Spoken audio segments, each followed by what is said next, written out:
Vagues de chaleur, extinction d'espèces ou encore diminution des calottes polaires. Le GIEC prévient, si le réchauffement climatique dépasse 1,5 degré, les impacts seront catastrophiques et irréversibles. Le risque de migration climatique, de migrants climatiques, disons, et puis sur les pertes de biodiversité, sur tous les problèmes de santé, d'environnement, sur l'élévation du niveau de la mer, tout est mieux si on maintenait le réchauffement climatique à 1,5 degré. Une température atteinte dès 2040 si les États ne font rien, pour culminer à 2 degrés en 2075.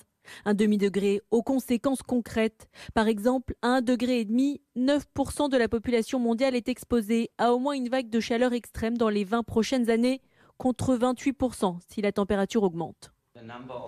Limiter le réchauffement climatique à 1,5 degré réduirait le nombre de personnes exposées aux risques climatiques et vulnérables à la pauvreté par plusieurs centaines de millions d'ici 2050.